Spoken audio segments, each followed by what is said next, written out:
ಯಾರಿರ್ತಾರೆ? ಆಮೇನ್. ಅವ್ರು ಸ್ವಾಮಿ ಇದ್ದಾರೆ. ಅವರಿಲ್ಲ ಅಂತಿದ್ರೆ ನಾವು ಸಿನಿಮಾ ಬಗ್ಗೆ ಮಾತಾಡ್ತಿದ್ವಿ, ರಾಜಕೀಯದ ಬಗ್ಗೆ ಮಾತಾಡ್ತಿದ್ವಿ, ವ್ಯಾಪಾರಗಳ ಬಗ್ಗೆ ಮಾತಾಡ್ತಿದ್ವಿ, ಯಾರು ಮೋಸ ಮಾಡಬೇಕು, ಯಾರನ್ನ ಏನು ಮಾಡಬೇಕು ಅನ್ನೋದ್ರ ಬಗ್ಗೆ ಯೋಚನೆ ಮಾಡ್ತಿದ್ವಿ. ಅದಲ್ಲದೆ ನಾವೆಲ್ಲರೂ ಕೇವಲ ದೇವ್ರ ಬಗ್ಗೆ ಮಾತಾಡ್ತೇವೆ. ಯೇಸು ಕ್ರಿಸ್ತನ ಬಗ್ಗೆ ಮಾತಾಡಲಿಕ್ಕೆ ನಾವೆಲ್ಲರೂ ಸೇರಿ ಬಂದಿದ್ವಿ. ಒಂದು ಮಾತು ಮೊನ್ನೆ ಕೂಡ ನಾನು ಕೇಳಿದೆ ಪಾಸ್ಟರ್ಸ್ ಮೀಟಿಂಗಲ್ಲಿ. ಇವತ್ತು ಇನ್ನು ಹೊಸಬರೆಲ್ಲ ಬಂದಿದ್ರಿ.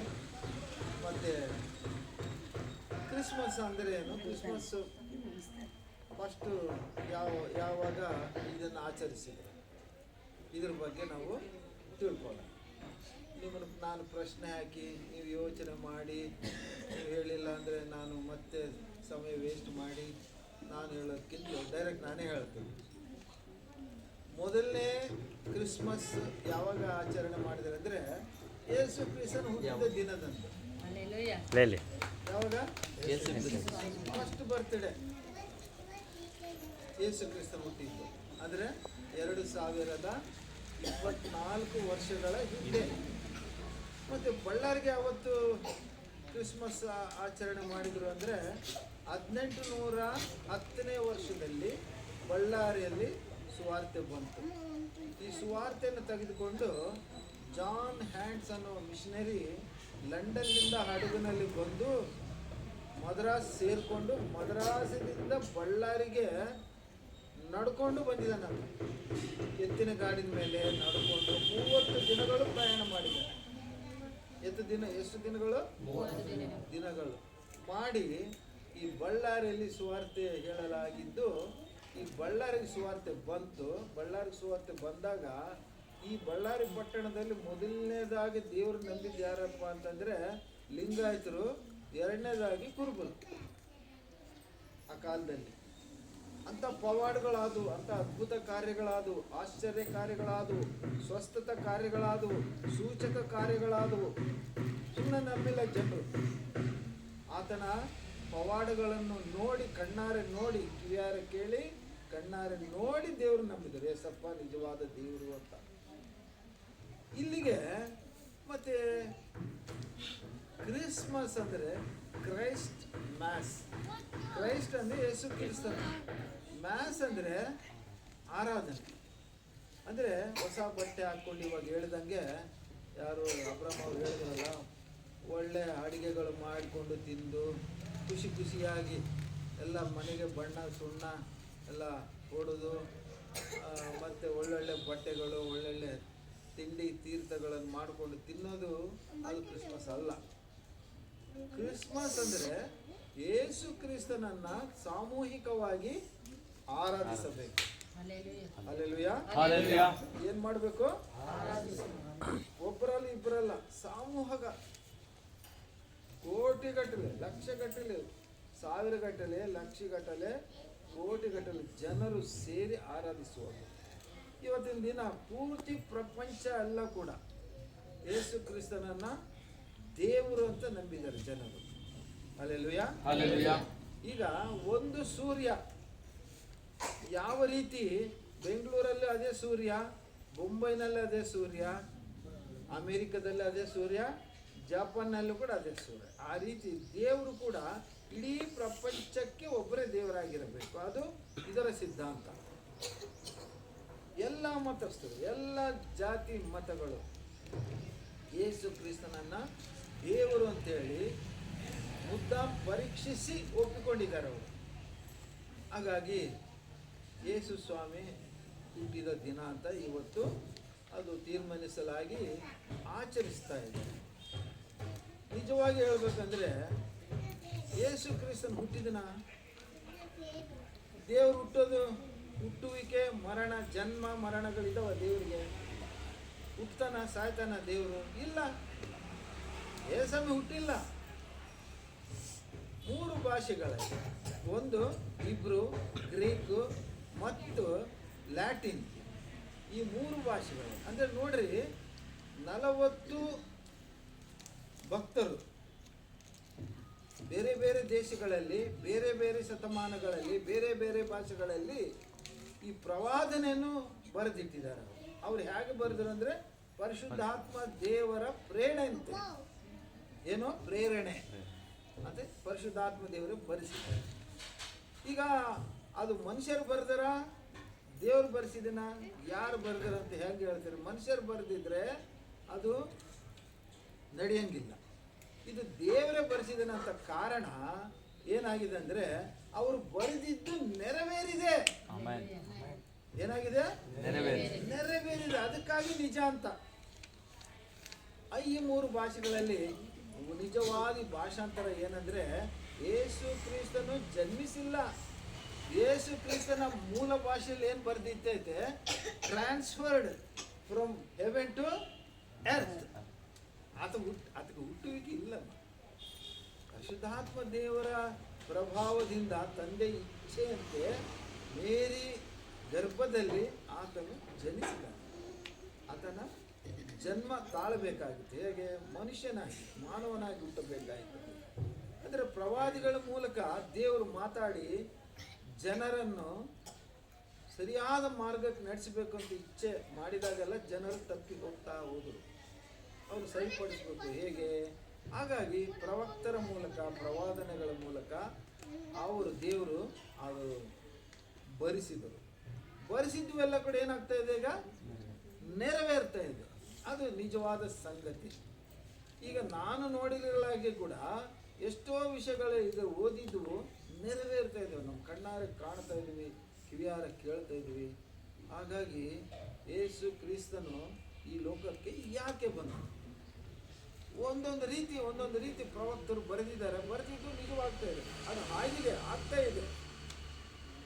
ಒಬ್ಬ ಹೆಜ್ಕೇಲ್ ಅಂತಿದ್ದಾನೆ. ಹೆಜ್ಕೇಲ್ ಗ್ರಂಥದಲ್ಲಿ ಏನು ಬರೆದಿಟ್ಟೈತೆ ಅಂದರೆ, ಕಠಿಣವಾದ ಹೃದಯದಲ್ಲಿ ಆತ ಪ್ರವೇಶಿಸಿ ಕಲ್ಲಿನಂತೆ ಕಠಿಣವಾದ ಹೃದಯವನ್ನು ಆತ ಏನು ಮಾಡ್ತಾ ಇದ್ದಾನೆ? ಮೃದುವಾದ ಹೃದಯವನ್ನು ಮಾಡ್ತಾ ಇದ್ದಾನಂತೆ.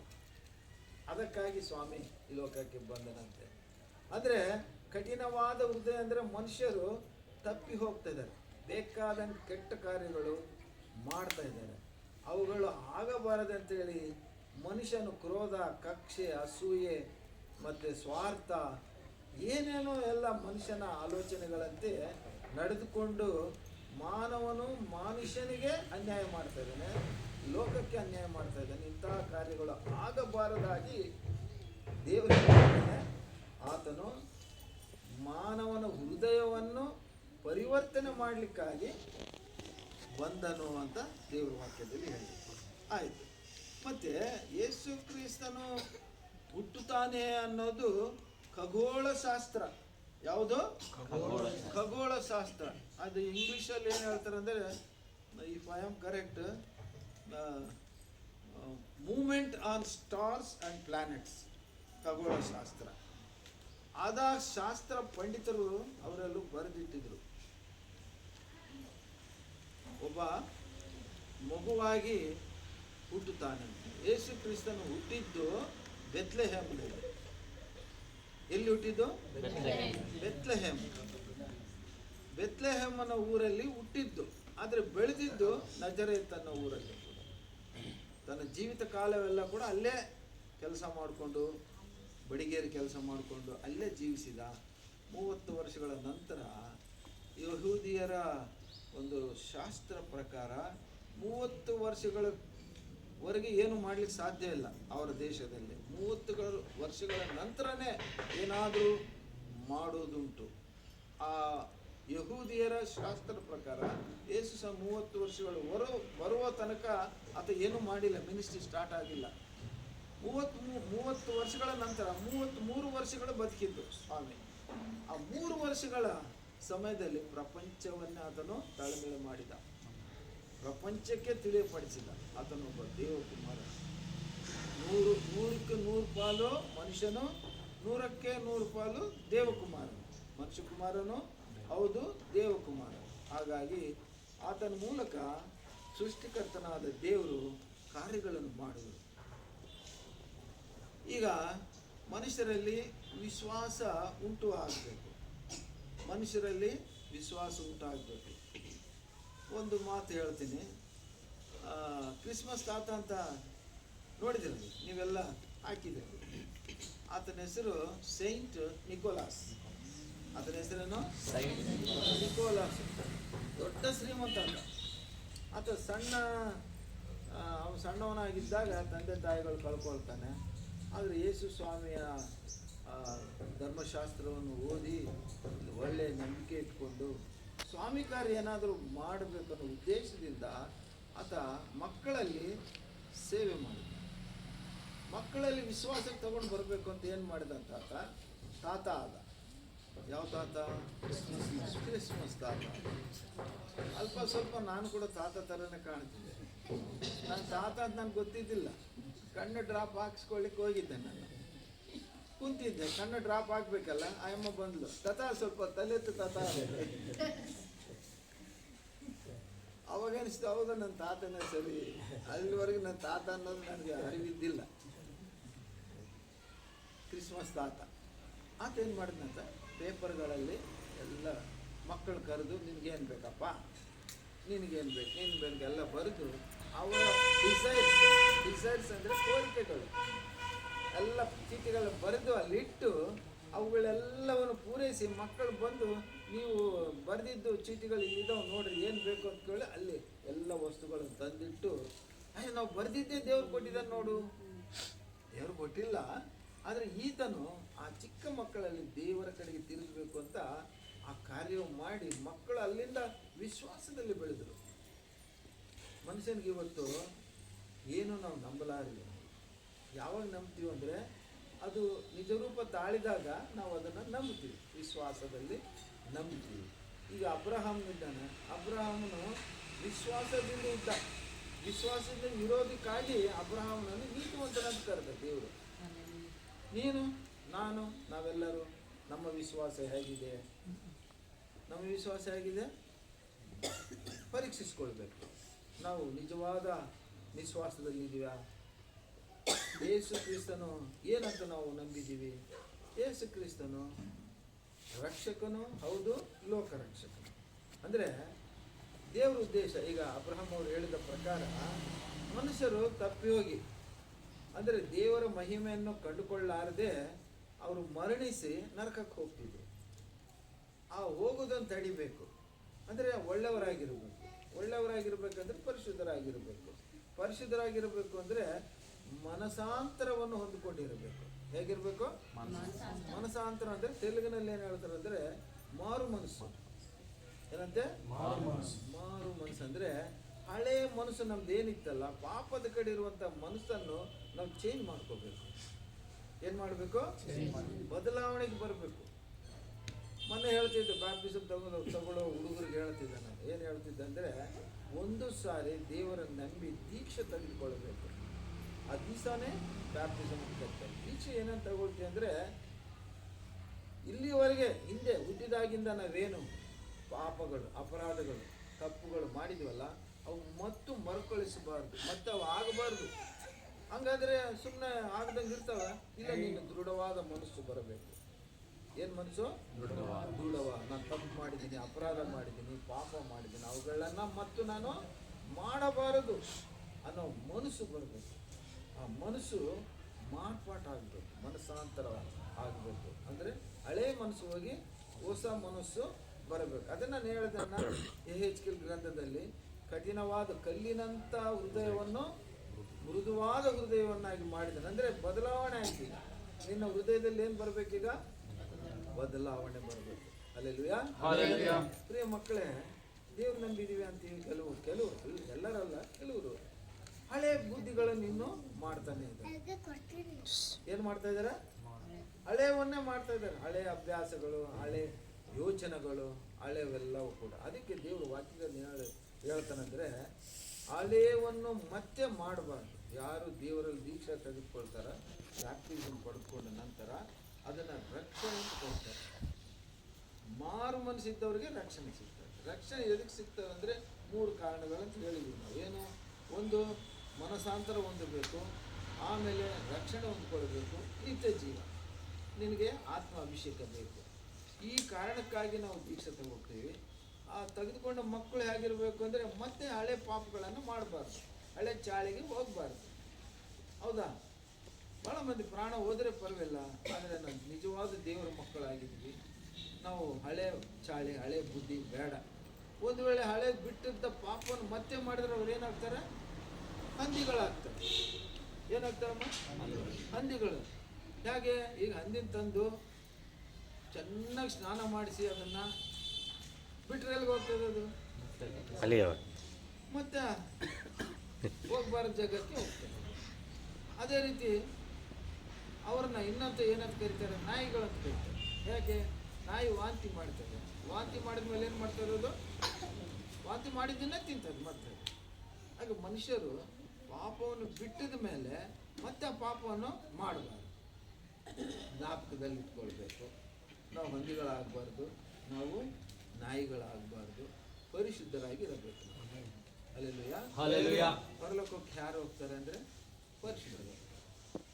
ಪರಲೋಕಕ್ಕೆ ಯಾರು ಹೋಗ್ತಾರೆ? ಪರಿಶುದ್ಧವಾಗಿ ಜೀವಿಸಬೇಕು.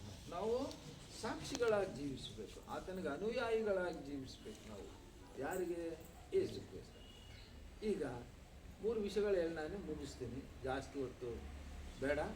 ಒಂದು ವಿಷಯ ಆಯಿತು, ಯೇಸು ಕ್ರಿಸ್ತನು ಏಕೆ ಹುಟ್ಟಿದನು ಅಂತಂದರೆ ಕಠಿಣವಾದ ಹೃದಯಗಳನ್ನು ಆತ ಪ್ರವೇಶಿಸಿ ಮೃದುವಾದ ಹೃದಯಗಳು, ಒಳ್ಳೆ ಹೃದಯವನ್ನು, ಒಳ್ಳೆ ಕಾರ್ಯಗಳು ಮಾಡುವವ್ರನ್ನು, ದಯೆ, ಕರುಣೆ, ಇಂಥ ಸಹಾಯಕರವಾಗಿ ಮತ್ತು ಒಳ್ಳೆ ಸಲಹೆಗಳನ್ನು ಕೊಡುವರಾಗಿ ದೇವರಿಗೆ ಮಹಿಮೆ ತರುವ ಮಕ್ಕಳಾಗಿ ನಾವು ಜೀವಿಸಬೇಕು. ಅವಮಾನ ತರುವ ಮಕ್ಕಳಾಗಿ ಜೀವಿಸಬಾರದು. ಅದು ಮೃದುವಾದ ಹೃದಯ. ಮೃದುವಾದ, ನಮ್ಮನ್ನು ಯಾರು ಬೈಕೊಂಡ್ರೆ ಬೈಕೊಳ್ಳಿ. ಅದಕ್ಕೆ ಯೇಸು ಹೇಳಿದ್ದು, ಒಂದು ಕೆನ್ನೆಗೊಳಿದ್ರೆ ಇನ್ನೊಂದು ಕೆನ್ನೆ. ನಾವೇನು ಮಾಡ್ತೇವೆ? ಏನಲ್ಲೇ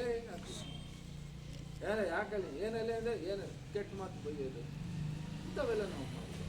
ಸಾಕ್ಷಿಗಳಂದರೆ ನಾವು ಮೃದು ಹೃದಯ ಹೊಂದಿಕೊಂಡವರಾಗಿರಬೇಕು, ಆತನಿಗೆ ಸಾಕ್ಷಿ ಮಕ್ಕಳಾಗಿರಬೇಕು, ಆತನಿಗೆ ಮಹಿಮೆ ತರುವ ಮಕ್ಕಳಾಗಿರಬೇಕು. ಹಾಗಾಗಿ ಬಂದಿದ್ದಾನೆ. ಮತ್ತು ಇನ್ನೊಂದು 3 ಎಕ್ಸಾಂಪಲ್ ನಾನು ಕೊಟ್ಟು ಮುಗಿಸ್ತೀನಿ. ಈಗ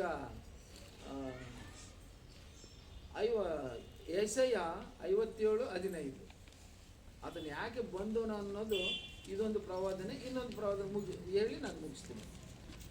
ಯೆಶಾಯ 57:15 ಯಾಕೆ ಬಂದನು ಯೇಸು ಭೂಲೋಕಕ್ಕೆ? 57:15 ಸದಮಲೆ ನೆನೆಸಿಕೊಂಡು ಶಾಶ್ವತ ಲೋಕದಲ್ಲಿ ನಿತ್ಯ ನಿವಾಸಿಯಾದ ಮಹೋನ್ನತನು ಹೀಗೆನ್ನುತ್ತಾನೆ, ಉನ್ನತ ಲೋಕವೆಂಬ ಪವಿತ್ರಾಲಯದಲ್ಲಿ ವಾಸಿಸುವ ನಾನು ಜಜ್ಜಿ ಹೋದ ದೀನ ಮನದೊಂದಿಗೆ ಇದ್ದುಕೊಂಡು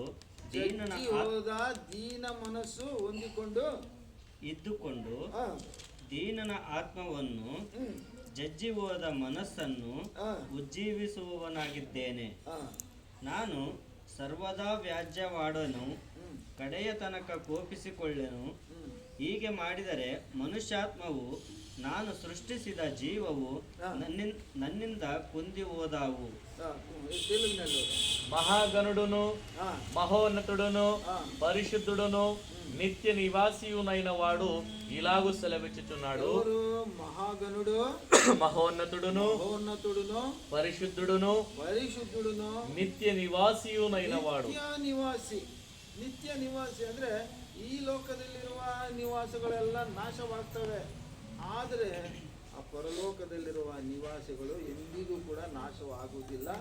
ಅಂಥ ನಿವಾಸಿಗಳಲ್ಲಿ ವಾಸ ಮಾಡುವಂಥ ದೇವರು ನಿತ್ಯ ನಿವಾಸಿ. ನಿತ್ಯ ಜೀವದಲ್ಲಿ, ನಿತ್ಯ ಲೋಕದಲ್ಲಿ ಇರುವಂಥವನು ಆ ದೇವರು.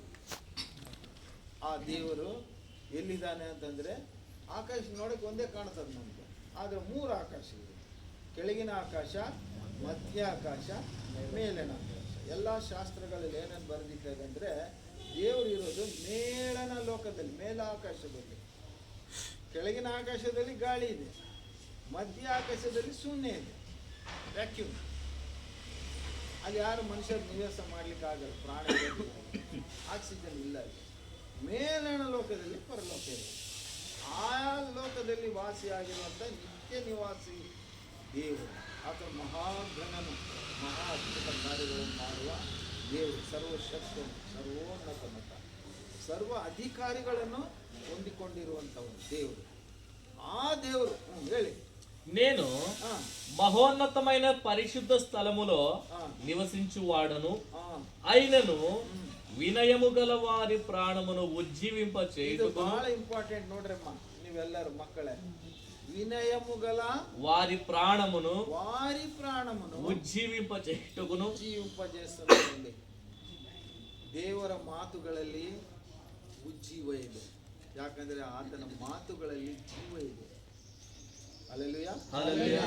ಆತನ ಮಾತುಗಳಲ್ಲಿ ಏನಿದೆಮ್ಮ? ಜೀವ. ಆತನು ಮಾತಾಡಿದರೆ ನಮಗೆ ಉತ್ತೇಜನ ಬರುತ್ತದೆ. ಆತನು ಮಾತಾಡಿದರೆ ನಮಗೆ ಉಜ್ಜೀವ ಬರ್ತದೆ, ಅಂದ್ರೆ ಮರುಜೀವ ಬರ್ತದೆ. ನಾವು ರಿಫ್ರೆಶ್ ಆಗ್ತೀವಿ ನಾವು ಆತನ ಮಾತುಗಳಿಂದ. ಅಂದ್ರೆ ಹಳೆವೆಲ್ಲ ಗತಿಸಿ ಹೋಗಿ ಹೊಸವಾಗ್ತವೆ. ಹೆಂಗೆ ದೇವರ ವಾಕ್ಯ ಏನು ಹೇಳ್ತದೆ? ಯಾವನಾದರೂ ಕ್ರಿಸ್ತನಲ್ಲಿದ್ದರೆ ಅವನು ಹೊಸ ಸೃಷ್ಟಿ, ನೂತನ ಸೃಷ್ಟಿ.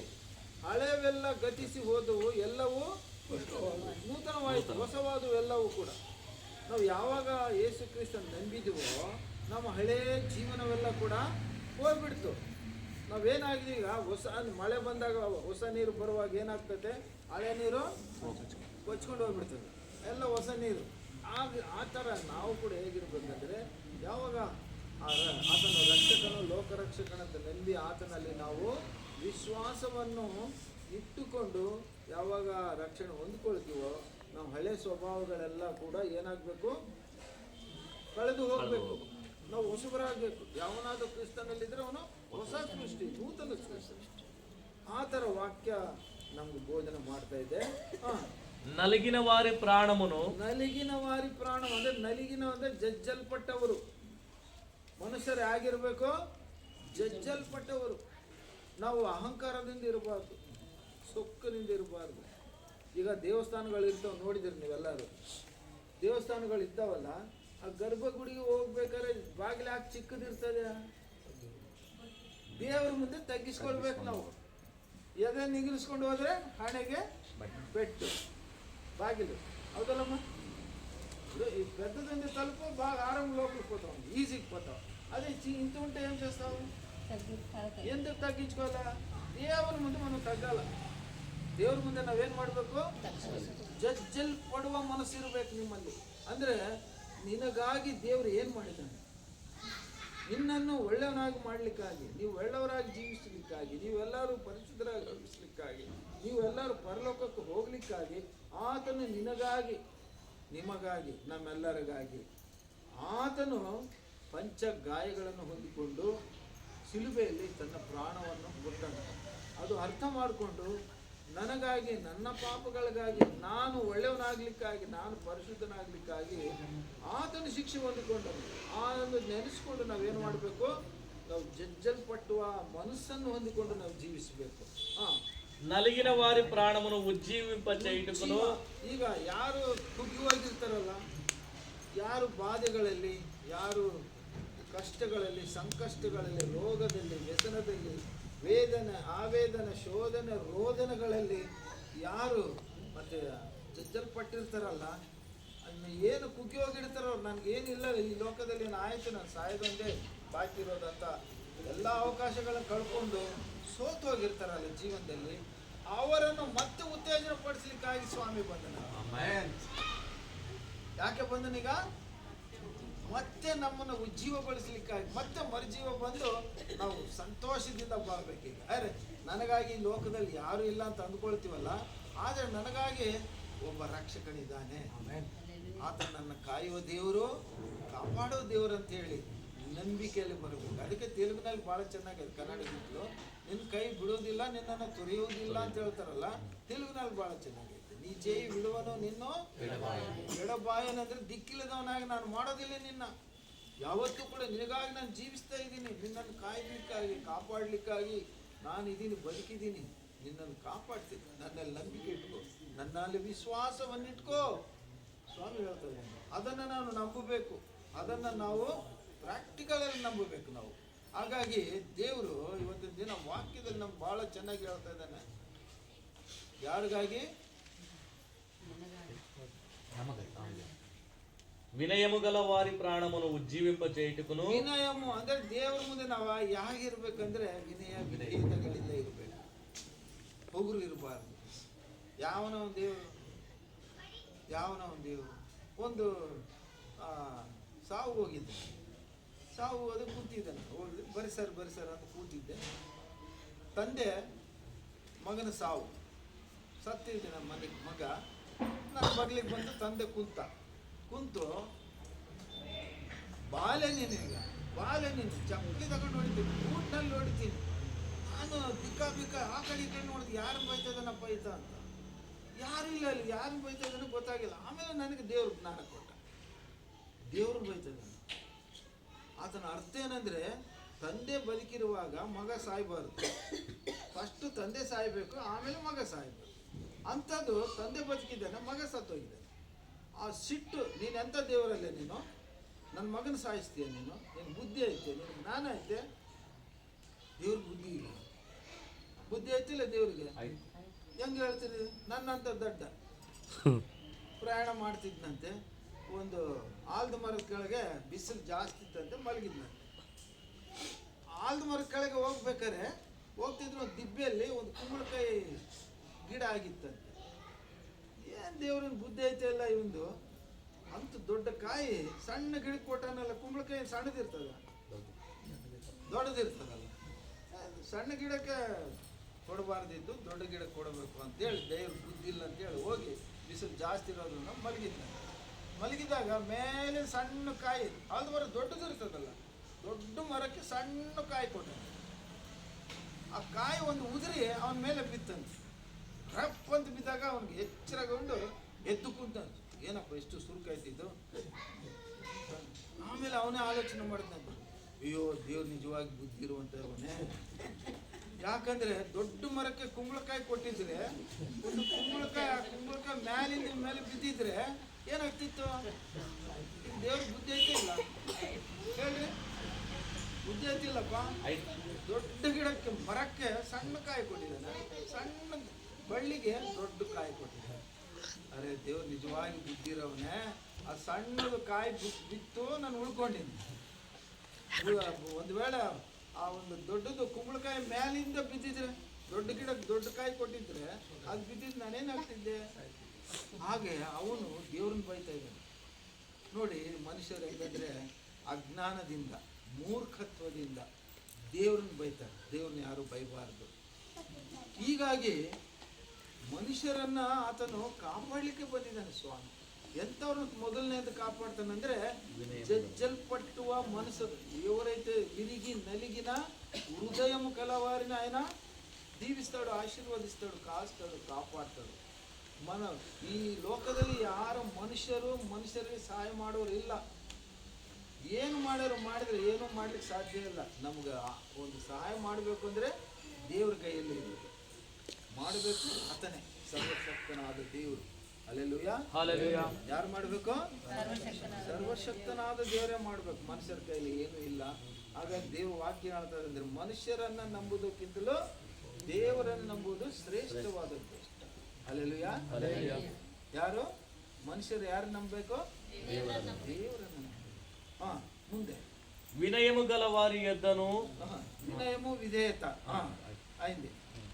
మూడోది వినయము గల వారి యొద్దను, ದೀನ ಮನಸ್ಸು ಗಲ ವಾರಿ యొద్దನು. ದೀನ ಮನಸ್ಸು ನೋಡ್ರಿ ಎಂತ ಒಳ್ಳೆ ಮಾತು. ಯಾರಾದರೂ ಕಷ್ಟದಲ್ಲಿದ್ದರೆ, ಯಾವ್ದಾರ ನಷ್ಟದಲ್ಲಿದ್ದರೆ, ಸಂಕಷ್ಟದಲ್ಲಿದ್ದರೆ, ಬಾಧೆಯಲ್ಲಿದ್ದರೆ, ವ್ಯಸನದಲ್ಲಿದ್ದರೆ, ರೋಗದಲ್ಲಿದ್ದರೆ, ದುಃಖದಲ್ಲಿದ್ದರೆ ಅವ್ರ ಹತ್ರ ಹೋಗಿ ದರ್ಪ ಮಾಡಬಾರ್ದು, ಕನಿಕರಿಸಬೇಕು. ಅದು ದೀನ ಮನಸ್ಸು.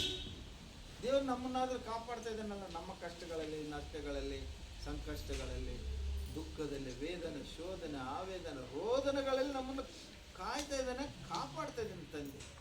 ಅಂಥ ಮನಸ್ಸು ನೀನು ಕೂಡ ಹೊಂದಿಕೊಂಡಿರಬೇಕು. ಆ ನಿಜವಾದ ದೇವರ ಮಗ ಮಗಳು ನೀನಾಗಿದ್ದರೆ ಆತನ ನಿನ್ನಲ್ಲಿ ಕಾರ್ಯವ ಮಾಡಿದರೆ ನೀನಾಗಿರ್ಬೇಕು. ನೀನು ಕೂಡ ದೀನತ್ವವನ್ನು ಹೊಂದಿಕೊಂಡು ಜೀವಿಸಬೇಕು. ಅದು ದೇವರಿಗಿಷ್ಟ. ಹಲ್ಲೆಲೂಯಾ.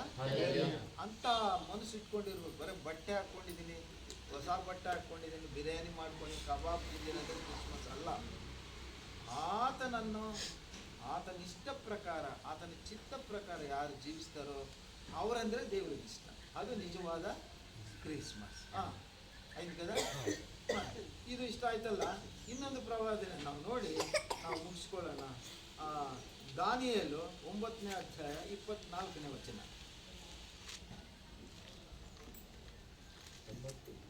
24 ದಾನಿಯೇಲು. ತಿರುಗುಬಾಟುನು ಮಾನ್ಪುಟಕನು. ನೋಡು, ಮನುಷ್ಯರಲ್ಲಿ ತಿರುಗುಬಾಟು. ಇವತ್ತಿನ ದಿನ ತಂದೆ ತಾಯಿನೂ ಬೈತಾರೆ, ಮಕ್ಕಳು ಅಣ್ಣ ತಮ್ಮಂದ್ರು ಬೈಕೊಂತಾರೆ, ಒಬ್ರನ್ನೊಬ್ರು ಹೊಡ್ಕೊಂತಾರೆ. ಮತ್ತೆ ವಿಶ್ವಾಸಿಗಳು ಪಾಸ್ಟ್ಗಳನ್ನ ಬೈತಾ ಇದ್ದಾರೆ, ಪಾಸ್ಟ್ಗಳು ಹೊಡಿತಾ ಇದ್ದಾರೆ, ಪಾಸ್ಟ್ಗಳ ಮೇಲೆ ಕೇಸ್ಗಳು ಆಗ್ತಾ ಇದ್ದಾರೆ. ಅಂಥವ್ರು ತಿರುಗುಬಾಟು, ರೆಬಲ್. ಇಂಗ್ಲೀಷ್ನಲ್ಲಿ ಏನಂತಾರೆ? ರೆಬಲ್ ಸ್ಟಾರ್ ಅಲ್ಲ, ರೆಬಲ್ಸ್. ಅದೇ ಎದುರು ತಿರುಗೋರು. ಒಳ್ಳೇದು ಹೇಳೋದನ್ನು ಎದುರು ತಿರುಗ್ತಾರೆ, ಕೆಟ್ಟದ್ದು ಹೇಳೋದನ್ನು ಎದುರು ತಿರುಗ್ತಾರೆ.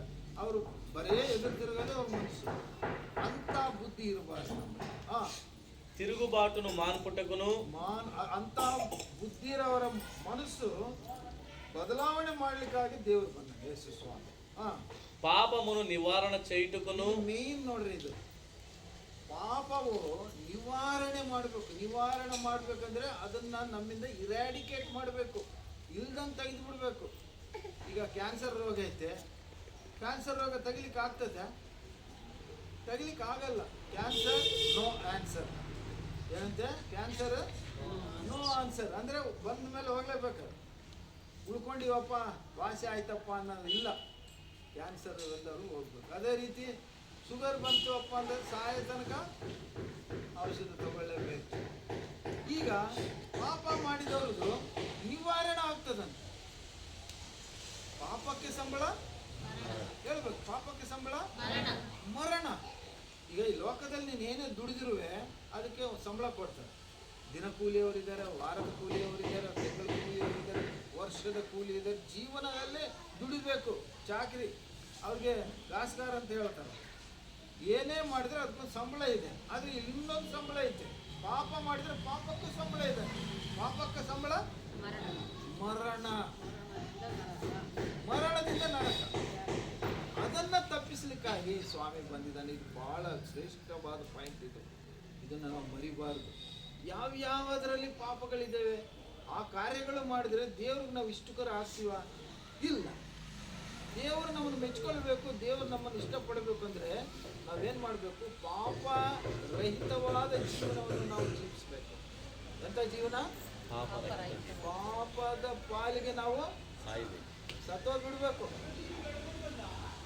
ಈಗ ನಮ್ಮ ಪಾಪಗಳು ತೊಳೆಯಲ್ಪಡಬೇಕು ಅಂದರೆ ನೀರಿನಿಂದ ತೊಳೆಯಲ್ಪಡ್ಲಿಕ್ಕೆ ಆಗಲ್ಲ. ಈಗ ನಾವು ಸ್ನಾನ ಮಾಡ್ತೀವಿ, ಮೈ ಕ್ಲೀನ್ ಆಗ್ತದೆ, ಆದರೆ ಹೃದಯ ಪಾಪದಿಂದ ತುಂಬಿತ್ತಲ್ಲ, ಅದನ್ನೇ ಕ್ಲೀನ್ ಮಾಡ್ತೀರಿ? ಅಭಿಪ್ರಾಯದಿಂದ ಅದು ಕ್ಲೀನ್ ಆಗ್ತದೆ. ಏನು ಅದು ಅಭಿಪ್ರಾಯ ಅಂದರೆ, ನಾವು ನೀರಲ್ಲಿ ಮುಳುಗಿದಾಗ ನೀರು ಪರಿಶುದ್ಧವಾದ ರಕ್ತ, ಯೇಸು ಕ್ರಿಸ್ತನ ಪರಿಶುದ್ಧ ರಕ್ತದಲ್ಲಿ ತೊಳೆಯಲ್ಪಟ್ಟರೆ ನಿನ್ನ ಪಾಪಗಳೆಲ್ಲವೂ ಕೂಡ ಪರಿಹಾರ ಆಗ್ತದೆ. ಅಂದರೆ ಇಲ್ಲಿ ಒಂದು ನಾವು ನೆನೆಸ್ಕೊಳ್ಬೇಕು, ಏನಂದರೆ ನಿನ್ನ ಪಾಪಗಳು ತೊಳೆಯಲ್ಪಡಬೇಕಂದ್ರೆ ದೇವರ ಮುಂದೆ ಹೋಗಿ ಮೊಣಕಾಲು ಊರಿ ಕಣ್ಣೀರಾಗಿ ನಾವು ಅರಿಕೆ ಮಾಡ್ಕೊಳ್ಬೇಕು. ದೇವರ ಮುಂದೆ ಒಪ್ಪಿಕೊಳ್ಬೇಕು. ಏನು ನಿನ್ನ ಪಾಪಗಳು ಏನೇನು ಮಾಡಿದೀವಿ, ಏನೇನು ಮಾಡಬಾರ್ದಿತ್ತು ಅವ್ನು ಮಾಡಿದೆಯಲ್ಲ, ಅವುಗಳನ್ನು ದೇವ್ರ ಮನುಷ್ಯರ ಮುಂದೆ ಅಲ್ಲ, ದೇವ್ರ ಮುಂದೆ ಒಪ್ಪಿಕೊಳ್ಬೇಕು. ದೇವರೇ ನನ್ನ ಕ್ಷಮಿಸಪ್ಪ, ನನ್ನಿಂದ ಕೈಯಿಂದ, ನನ್ನ ಶರೀರದಿಂದ, ನನ್ನ ಕಣ್ಣಿನಿಂದ, ನನ್ನ ಮನಸ್ಸಿನಿಂದ, ನನ್ನ ಆಲೋಚನೆಗಳಿಂದ ಈ ಪಾಪಗಳು ಮಾಡಿದ್ದೀನಿ ಸ್ವಾಮಿ. ಗೊತ್ತಿದ್ದೋ ಗೊತ್ತಿಲ್ಲ ಆಗೋಗ್ಬಿಟ್ಟಿದಪ್ಪ, ನನ್ನ ಕ್ಷಮಿಸು ತಂದೆ. ಏನು ಮಾಡಬೇಕು? ಕ್ಷಮಿಸು ತಂದೆ, ದೇವ ನನ್ನ ಕ್ಷಮಿಸಂತ ಮುಂದೆ ನಾವು ಕ್ಷಮಾಪಣೆ ಬೇಡಬೇಕು ದೇವ್ರ ಮುಂದೆ. ಆವಾಗ ನಿನ್ನಲ್ಲಿರುವ ಎಲ್ಲ ಪಾಪಗಳು ಅವೆಲ್ಲ ತೆಗೆಯಲ್ಪಟ್ಟು ನೀನು ತೊಳೆಯಲ್ಪಟ್ಟು ಪರಿಶುದ್ಧಳಾಗ್ತೀವಿ. ಅದು ದೇವರು ಹೇಳುವಂಥ ವಾಕ್ಯ. ಇದು ಮಾಡಬೇಕು ನಾವು. ಆದರೆ ನಾವೇನು ಮಾಡ್ತೀವಿ? ವರ್ಷ ಏನು ಸುಣ್ಣ ಬಣ್ಣ ಹೊಡ್ಕೊತೀವಿ. ಸುಣ್ಣ ಬಣ್ಣ ಹೊಡ್ಕೊಂಡು ಒಳ್ಳೆ ಬಿರಿಯಾನಿ ಕಬಾಬ್ಗಳು ಮಾಡಿಕೊಂಡು ತಿಂದು ಹಬ್ಬ ಮಾಡಿದ್ದೀವಿ. ಅದಲ್ಲ, ಅಂಥವ್ರಿಗೆ ಇನ್ನೊಂದು ಕಡೆ ವಾಕ್ಯ ಹೇಳ್ತದೆ, ಸುಣ್ಣಮ್ಮ ಕೊಟ್ಟಿನ ಸಮಾಧುಲ್ಲಾರ. ಈಗ ಸಮಾಧಿ ಕಟ್ಟಿರ್ತಾರಲ್ಲ, ಹೊರಗಡೆ ಸುಣ್ಣ ಹೊಡಿತೀವಲ್ಲ, ಸಮಾಧಿ ಬಿಚ್ಚಿದ್ರೆ ಒಳಗೆ ಏನು ನಿಂತದೆ? ಕೆಟ್ಟು ನಾತ ಹೆಣ. ನಾವು ಹಂಗಿದ್ದೀವಂತೆ. ಮೇಲೆ ನೋಟಕ್ಕೆ ನಾವು ಒಳ್ಳೆ ಬಟ್ಟೆಗಳು ಹಾಕ್ಕೊಂಡಿದ್ದೀವಿ, ಮೇಲೆ ನೋಟಕ್ಕೆ ಒಳ್ಳೆ ಮಾತುಗಳು ಆಡ್ತಾ ಇದ್ದೀವಿ. ಆದರೆ ನಿನ್ನ ಒಳ ಮನಸ್ಸೇನಿದೆ ಅದು ಪಾಪದಿಂದ ತುಂಬಿದೆ ಅಂತ ಬುದ್ಧಿ ಇಟ್ಕೊಳ್ಬೇಡ. ಕಕ್ಷೆ, ಅಸೂಯೆ, ಹಾಗೆ ಇವೆಲ್ಲ ಕೂಡ ನಮ್ಮಲ್ಲಿ ಇರಬಾರ್ದು. ಅವೆಲ್ಲ ತೆಗೆದಾಕಿ ಸಾಮಾನ್ಯ ಮನುಷ್ಯನಾಗಿ ದೇವರು ಹೇಳಿದ ಪ್ರಕಾರ ನಾವು ಜೀವಿಸುವುದಾದರೆ ಆತನಿಗೆ ಇಷ್ಟಕರಾಗ್ತದೆ. ಅದು ನಿಜವಾದ ಕ್ರಿಸ್ಮಸ್. దోషము నిమిత్తము ದೋಷము ನಿಮಿತ್ತಮೋ ಪ್ರಾಯಶ್ಚಿತ್ತము చేయుటకును. ನಾನು ಹೇಳ್ದಲ್ಲ, ಪ್ರಾಯಶ್ಚಿತ್ತಂ ಅಂದ್ರೆ ಪಶ್ಚಾತ್ತಾಪ ಪಡುವುದು. ರಿಪೆಂಟೆನ್ಸ್ ಅಂತಾರೆ ಇಂಗ್ಲಿಷಲ್ಲಿ. ರಿಪೆಂಟೆನ್ಸ್ ಅಂದ್ರೆ ಪಶ್ಚಾತ್ತಾಪ ಹೃದಯ ಹೊಂದಿಕೊಂಡಿರಬೇಕು. ನಾನು ನನ್ನ ಮಕ್ಕಳಿಗಾಗಿ, ಅಕ್ಕಪಕ್ಕದವ್ರಿಗಾಗಿ, ನನಗೆ ಎಲ್ಲ ಗೊತ್ತಾದವ್ರಿಗೆ, ನಾನು ವಿಶೇಷವಾಗಿ ದೇವ್ರ ಮಕ್ಕಳಿಗಾಗಿ ಪ್ರಾರ್ಥನೆ ಮಾಡೋದೇನೆಂದರೆ, ದೇವರೇ ಅವ್ರು ಮಾರು ಮನಸ್ಸು ಕೊಡು. ಏನು ಕೊಡು? ಮಾರು ಮನಸ್ಸು ಕೊಡು. ಅವರ ದೇವ ಅವರಿಗೆ ಪಶ್ಚಾತ್ತಾಪ ಹೃದಯವನ್ನು ಕೊಡು. ಎಂಥ ಹೃದಯ ಕೊಡ್ಬೇಕೀಗ? ಈಗ ಕಠಿಣವಾದ ಹೃದಯ, ಮೃದುವಾದ ಹೃದಯ, ಇಲ್ಲಿ ಪಶ್ಚಾತ್ತಾಪ ಹೃದಯ ಮೂರನೇದು. ಎಂಥ ಹೃದಯ? ಪಶ್ಚಾತ್ತಾಪ ಅಂದ್ರೆ ನಾವು ಮಾಡಿದ್ದನ್ನ ನಾವು ಅದನ್ನ ನೆನೆಸ್ಕೊಂಡು ನಾನು ತಪ್ಪು ಮಾಡಿದ್ದೀನಲ್ಲ, ತಪ್ಪು ಮಾಡಿಬಿಟ್ನಲ್ಲ, ಅದನ್ನ ಮನಸ್ಸಾಕ್ಷಿ ಅಂತ ಕರೀತಾರೆ. ಏನಂತ ಕರೀತಾರೆ? ಮನಸ್ಸಾಕ್ಷಿ. ಅಂದ್ರೆ ನಾವೀಗ ರಾಜ ಇದ್ದಾನೆ, ರಾಜ ನಾನು ಬೈದು ಬಿಟ್ನಂತಕೋ, ರಾಜ ಹೋಗ್ಬಿಡ್ತಾನೆ. ಆಮೇಲೆ ನನ್ನ ಮನಸ್ಸು ಹೇಳ್ತೈತೆ, ರಾಜ ನೀನು ಅಮಾನುಷವಾಗಿ ಬೈದಿಯಲ್ಲ, ಆ ಹುಡುಗನ ತಪ್ಪಿಲ್ಲ ಆದ್ರೆ ಬೈದಿಯಲ್ಲ. ಮನಸ್ಸು ಹೇಳ್ತದಿಲ್ಲ ಒಂದೊಂದ್ಸಾರಿ. ನಾವೇನೋ ಕಾರ್ಯ ಮಾಡ್ತೀವಿ, ಅದು ಒಳ್ಳೆ ಕಾರ್ಯನ ಕೆಟ್ಟ ಕಾರ್ಯ, ಯಾಕೆ ನಾನು ಹಿಂಗೆ ಕಳ್ತನ ಮಾಡಿಬಿಟ್ನಲ್ಲ, ಯಾಕೆ ಹಿಂಗೆ ಸುಳ್ಳು ಹೇಳಿಬಿಟ್ನಲ್ಲ. ನಮ್ಮ ಮನಸ್ಸು ಜಡ್ಜ್ ಇದ್ದಂಗೆ. ನಾವು ಒಳ್ಳೇದು ಮಾಡಿದ್ರು ಹೇಳ್ತದೆ, ಸಬಾಸ್ ಒಳ್ಳೇದು ಮಾಡಿದ್ದು ಮಗನೇ ಅಂತದೆ. ಕೆಟ್ಟು ಮಾಡಿದರೆ, ಮಾಡಬಾರ್ದು ಮಾಡಿದರೆ, ಮಾತಾಡಬಾರ್ದನ್ನು ಮಾತಾಡಿದರೆ ಇದು ನಮ್ಗೆ ಹೊಡಿತದೆ. ಇದು ನಾವೇನಂದರೆ ಮನಸ್ಸಾಕ್ಷಿ ಹೊಂದಿಕೊಂಡಿರಬೇಕು, ನಾವು ಮನಸಾಂತರ ಹೊಂದಿಕೊಂಡಿರಬೇಕು, ಮಾರು ಮನಸ್ಸು ಹೊಂದಿಕೊಂಡಿರಬೇಕು. ಅದು ನಿಜವಾದ ಕ್ರಿಸ್ಮಸ್. ಅವ್ರು ಇಲ್ದಂಗೆ ಮಾಡಬಾರ್ದೆಲ್ಲ ಮಾಡುತ್ತಾ, ಏನೋ ಮಾತಾಡಬಾರ್ದೆಲ್ಲ ಮಾಡುತ್ತಾ ನೀನು ಬಟ್ಟೆ ಹಾಕ್ಕೊಂಡು ಕಬಾಬ್ ತಿಂದರೆ, ಬಿರಿಯಾನಿ ತಿಂದರೆ ಅದು ಕ್ರಿಸ್ಮಸ್ ಅಲ್ಲ. ಹಾಗಾಗಿ ದೇವರು ಇವತ್ತು ನಿನ್ನ ಜೊತೆ, ನನ್ನ ಜೊತೆ, ನಮ್ಮೆಲ್ಲರ ಜೊತೆ ಮಾತಾಡ್ತಾ ಇದ್ದೀನಿ. Excuse me. ಪ್ರಿಯ ಮಕ್ಕಳೇ, ಸೇರಿ ಬಂದಿದ್ವಿ. ಪ್ರತಿದಿನ ನಮ್ಮ ಕ್ರಿಸ್ಮಸ್ ಆಗಿರ್ಬೇಕು. ಹೇಗಿರಬೇಕು? ಪ್ರತಿದಿನ ಕ್ರಿಸ್ಮಸ್, ವರ್ಷಕ್ಕೊಂದ್ಸಲ ಅಲ್ಲ. ಅಂದ್ರೇನು? ಇವೆಲ್ಲ ವಾಕ್ಯಗಳಿಂದ ದೇವರು ನಮ್ಗೆ ಎಚ್ಚರಿಸಿದ್ದಾನಲ್ಲ, ಅವೆಲ್ಲ ನಮ್ಮ ಹೃದಯದಲ್ಲಿ ಇಟ್ಕೊಂಡು ನಮ್ಮನ್ನು ನಾವು ಪ್ರತಿ ಕ್ಷಣ ಕೂಡ ಕರೆಕ್ಟ್ ಮಾಡ್ಕೋಬೇಕು, ಕರೆಕ್ಷನ್ ಮಾಡ್ಕೋಬೇಕು. ಪ್ರತಿ ನಿಮಿಷ ಕೂಡ ನಾವು ಏನು ಮಾಡ್ತಾ ಇದೀವಿ ಅನ್ನೋದು ಪರಿಜ್ಞಾನ ಇಟ್ಕೊಂಡು, ಅದನ್ನು ಸವರಣೆ ಮಾಡಿಕೊಂಡು, ಅದನ್ನು ಪರಿಶೋಧಿಸಿಕೊಂಡು, ಪರೀಕ್ಷಿಸಿಕೊಂಡು ನಾವು ಜೀವಿಸುವುದಾದರೆ ದೇವರಿಗೆ ಮಹಿಮೆ. ಹಲ್ಲೆಲೂಯಾ. ದೇವರಿಗೇನೋ ಮಹಿಮೆ. ಅಂತ ಒಂದು ಪರಿಸ್ಥಿತಿ ನಿಮ್ಮಲ್ಲಿ ಬರಬೇಕು, ನಮ್ಮಲ್ಲಿ ಬರಬೇಕು, ಪ್ರಪಂಚದಲ್ಲಿ ಬರಬೇಕು. ಏನೋ ಪ್ರತಿದಿನವೋ ಪ್ರತಿ ಕ್ಷಣವೂ ಕೂಡ ಕ್ರಿಸ್ಮಸ್. ಹಲ್ಲೆಲೂಯಾ. ವರ್ಷಕ್ಕೊಂದ್ಸಲ ಅಲ್ಲ, ಯಾವಾಗ? ಪ್ರತಿದಿನ ನಮ್ಮಲ್ಲಿ ನಮ್ಮನ್ನು ಪರಿಶೋಧನೆ ಪರೀಕ್ಷಿಸಿಕೊಳ್ಳುವ ಒಂದು ಮನಸ್ಸು ಹೊಂದಿಕೊಂಡು ನಾವು ಬರಾಬರಾಗಿ ಬದುಕಬೇಕು. ಎಷ್ಟು ದಿನ ಬದುಕಿದ್ದೇನೆ ಅಂತಲ್ಲ ಪ್ರಶ್ನೆ ಇಲ್ಲ. ಕೆಲವು ದಿನ ಬದುಕಿದ್ರು ಕೂಡ ಒಳ್ಳೆಯವನಾಗಿ ಹೋಗ್ಬಿಡ್ಬೇಕು. ನಿನ್ನೆ ಮಾತಾಡ್ತಿದ್ವಿ, ನಮ್ಮ ಚರ್ಚಲ್ಲಿ 500 ಮಂದಿ ಇದ್ದಾರೆ ಅಂದರೆ 500 ಮಂದಿ ಸುಳ್ಳು ಆಡೋರು, ವ್ಯಭಿಚಾರ ಮಾಡುವವರು, ಕಳ್ಳತನ ಮಾಡೋರು, ಮಾಡಬಾರ್ದಲ್ಲಿ ಮಾಡೋರು ಅಂಥವ್ರು ಬೇಕಾಗಿಲ್ಲ. 5 ಮಂದಿ ಸಾಕು, ಪರಿಶುದ್ಧರಾಗಿ ತಯಾರು ಮಾಡಿ ಆ 5 ಮಂದಿ ಪರಲೋಕಕ್ಕೆ ಹೋದರೆ ಅದಕ್ಕಿಂತ ಆಶೀರ್ವಾದ ಬೇರೆದಿಲ್ಲ. ಹಲ್ಲೆಲೂಯಾ. ಆ ಜಾಗೃತದಲ್ಲಿ ಇದ್ದೀವ, ಆ ಗುಂಪಿನಲ್ಲಿ ಇದ್ದೀವ, ನಾವು ಎತ್ತಲ್ಪಡೋ ಸಭೆಯಲ್ಲಿ ಇದ್ದೀವ ನಾವು. ಯಾಕಂದರೆ ಯೇಸ್ವಾಮಿ ಹೊರಡನೆ ಸಮಯ ಆಗಿದೆ. ಯೇಸ್ವಾಮಿ 3 ಸಾರಿ ಬರ್ತಾನೆ ಭೂಲೋಕಕ್ಕೆ. 1ನೇ ಸಾರಿ ಬಂದಿದ್ದಾನೆ, ರಕ್ಷಣಾ ಮಾರ್ಗವನ್ನು ತೋರಿಸಿ, ನಾನೇ ಮಾರ್ಗ, ನಾನೇ ಸತ್ಯ, ನಾನೇ ಜೀವ ಅಂತ ಹೇಳಿ ಹೋಗಿದೆ. ನನ್ನ ಮೂಲಕವೇ ಯಾರಾದರೂ ತಂದೆ ಬಳಿಗೆ ಬರ್ತಾರೆ, ಇಲ್ಲಿಂದ ಬರ್ಲಿಕ್ಕೆ ಸಾಧ್ಯ ಇಲ್ಲ. ಈಗ ನಾವು ಬರ್ಲಕ್ಕೆ ಹೋಗ್ಬೇಕಂದ್ರೆ ಬೇರೆ ಯಾವ ದಾರಿ ಹೋಗ್ಬೇಕು ಬರ್ಲಕ್ಕೆ ಹೋಗ್ಲಿಕ್ಕೆ ಸಾಧ್ಯ ಇಲ್ಲ. ಮೊನ್ನೆ ಕೂಡ ಹೇಳ್ತಿದ್ದೆ, 2 ಗುಡ್ಡಗಳಿದ್ವು, 2 ಗುಡ್ಡಗಳು. ಈ ಗುಡ್ಡದಿಂದ ಆ ಗುಡ್ಡಕ್ಕೆ ಹೋಗ್ಬೇಕಂದ್ರೆ ಹೆಂಗೆ? ನಡುವೆ ವ್ಯಾಲಿ ಇದೆ, ಕಣಿವೆ ಇದೆ, ಹೆಂಗೆ ಹೋಗ್ತೀವಿ? ಬ್ರಿಡ್ಜ್ ಕಟ್ಟಬೇಕು. ಏನು ಕಟ್ಟಬೇಕು? ಬ್ರಿಡ್ಜ್ ಕಟ್ಟಬೇಕು. ಆವಾಗ ಈ ಗುಡ್ಡದಿಂದ ಆ ಗುಡ್ಡಕ್ಕೆ ಹೋಗ್ಲಿಕ್ಕೆ ಅನುಕೂಲ. ಈ ಗುಡ್ಡ ಭೂಲೋಕ, ಈ ಗುಡ್ಡ ಪರಲೋಕ. ಭೂಲೋಕದಿಂದ ಪರಲೋಕ ಹೋಗಬೇಕು ಅಂದರೆ ಯೇಸು ಸ್ವಾಮಿನ ಬ್ರಿಡ್ಜ್ ಕಟ್ಟಬೇಕು. ಭಾಳ ಮಂದಿ ಬನೀನ್ಗಳು ಚೆಸ್ಟ್ ಪ್ರಿಂಟ್ ಅಂತ GAP ಅಂತ ಬರೆದಿರ್ತಾರೆ. ಏನಂತ ಬರೆದಿರ್ತಾರೆ? GAP ಅಂದರೆ ಗ್ಯಾಪ್. ಗ್ಯಾಪ್ ಅಂದರೆ ಈ ಗುಡ್ಡದಿಂದ ಆ ಗುಡ್ಡಕ್ಕೆ ಬ್ರಿಡ್ಜ್. ಅದು ಯೇಸು ಸ್ವಾಮಿ. ಆ ಯೇಸು ಸ್ವಾಮಿನ ಮಾರ್ಗದಲ್ಲಿ ನೀನು ಹೋದರೆ ಆ ಪರಲೋಕವನ್ನು ಆ ಗುಡ್ಡಕ್ಕೆ ಸೇರ್ತೇನೆ. ಹಾಗಾಗಿ ಪ್ರಿಯ ಮಕ್ಕಳೇ, ನೀನು ಪ್ರತಿದಿನ ಕೂಡ ನಿನ್ನನ್ನು ನೀನು ಪರೀಕ್ಷಿಸಿಕೊಳ್ಳಬೇಕು. ಅದು ನಿಜವಾದ ಕ್ರಿಸ್ಮಸ್.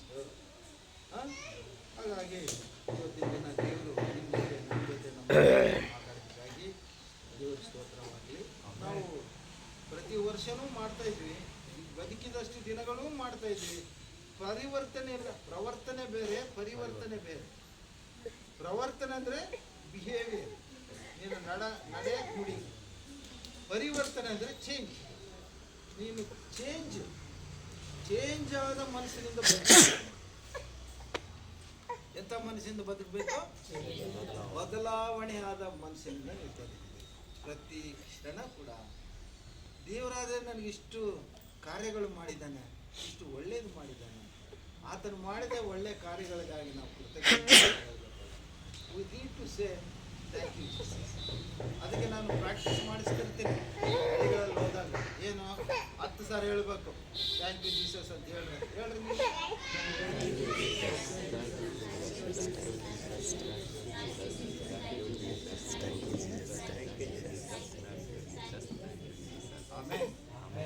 ಅಂದರೆ ಇದು ಪ್ರಾಕ್ಟೀಸ್ ಮಾಡಿದ್ರೆ ನಮ್ಗೆ ಏನಾಗ್ತದೆ ಅಂದರೆ, ನೀರು ಕುಡಿಬೇಕಾಗದ ಥ್ಯಾಂಕ್ ಯು ಜೀಸಸ್, ಊಟ ಮಾಡ್ಬೇಕಾರೆ ಥ್ಯಾಂಕ್ ಯು ಜೀಸಸ್, ಎದ್ದೊಳ್ಬೇಕಾದ್ರೆ ಬೀಳ್ತಿದ್ದೆ ನಾನು, ಆದರೆ ಗೋಡೆನ ಹಿಡ್ಕೊಂಡು ಯಾರನ್ನೂ ಹಿಡ್ಕೊಂಡು ಏನೋ ಹಿಡ್ಕೊಂಡು ಮತ್ತೆ ನೆಟ್ಟಗೆ ನಿಂತೆ, ಬೀಳ್ದಂಗೆ ದೇವರು ಕಾಪಾಡ್ತಲ್ಲ. ಅದಕ್ಕೆ ಏನು ಹೇಳ್ಬೇಕೀಗ? Thank you. ನಮ್ಮ ಜೀವನದಲ್ಲಿ ಇಷ್ಟು ಕ್ರಿಸ್ಮಸ್ಗಳನ್ನ ದೇವ್ರು ಕೊಟ್ಟಿದ್ದಾನಲ್ಲ, ಅದಕ್ಕಾಗಿ ನಾವೇನು ಹೇಳ್ಬೇಕು? Thank you. ಇವತ್ತು ನಾವೆಲ್ಲರೂ ಸೇರಿ ಬಂದು ದೇವರ ವಾಕ್ಯವನ್ನು ಆಲಿಸಿ ಪಾಲಿಸಿ ತಿಳ್ಕೊಳ್ಳಿಕ್ಕಾಗಿ ಅನುಕೂಲ ಮಾಡಿಕೊಟ್ಟ ದೇವ್ರಿಗೆ ನಾವೇನು ಹೇಳ್ಬೇಕೀಗ? Thank you. ನಾವೆಲ್ಲರೂ ಕೂಡ ಒಬ್ಬರನ್ನೊಬ್ಬರು ನಾವೇನು ಮಾಡಬೇಕು? ಪ್ರೀತಿ ಮಾಡಬೇಕು. ಒಬ್ಬರನ್ನೊಬ್ರು ನಾವೇನು ಮಾಡಬೇಕು? ಯಾಕಂದರೆ ಆತನ ಪ್ರೀತಿ ನಮ್ಗೆ ಕೊಡದ ಹೋಗಿದ್ರೆ ನಾವು ಪ್ರೀತಿ ಅರ್ಥ ಆಗ್ತಿದ್ದಿಲ್ಲ, ಪ್ರೀತಿಯಲ್ಲಿ ನಾವು ಬಾಳ್ತಿದ್ದಿಲ್ಲ. ಹಾಗಾಗಿ ದೇವರು ಪ್ರತಿ ಕ್ಷಣ ಪ್ರತಿ ಹಂತದಲ್ಲಿ ನಾವು ದೇವರಿಗೆ ಸ್ತೋತ್ರ ಹೇಳುವರಾಗಿ ಥ್ಯಾಂಕ್ ಯು ಜೀಸಸ್ ಅಂತ ಹೇಳಿ ನೀವೆಲ್ಲರೂ ಸೇರಿ ಬಂದಿದ್ದಕ್ಕೆ ದೇವ್ರಿಗೆ ನಾನು ಸ್ತೋತ್ರ ಹೇಳ್ತೀನಿ. Thank you Jesus. ಹಾಗಾಗಿ ದೇವರು ನಮ್ಮನ್ನು ನಮ್ಮೆಲ್ಲರನ್ನು ಪ್ರಪಂಚದಲ್ಲಿರುವ ಎಲ್ಲ ಬಾಧಿತರು, ಎಲ್ಲ ದುಃಖದಲ್ಲಿರುವವರು ಎಲ್ಲರೂ ಕಾಯ್ದು ಕಾಪಾಡಲಿ. ಅದಕ್ಕೆ ಹೇಳ್ತಾರೆ ಸರ್ವೇ ಜನೋ ಸುಖಿನೋ ಭವಂತು. ಅಂದರೆ ಈಗ ಮಹಾದೇಶ ಕಷ್ಟದಲ್ಲಿದ್ದರೆ ನನಗೆ ಸಂತೋಷನಾ? ಅವ್ರನ್ನೇನಂತ ಕರೀತಾರೆ?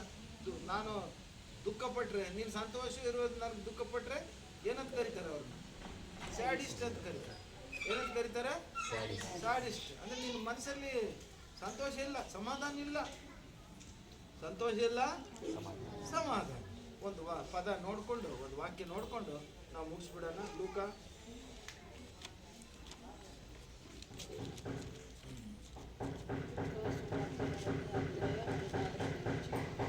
2ನೇ ಅಧ್ಯಾಯ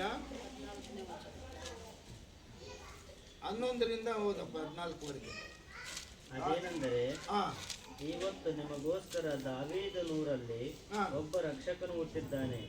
ಆತನು ಕರ್ತನಾಗಿರುವ ಕ್ರಿಸ್ತನೇ.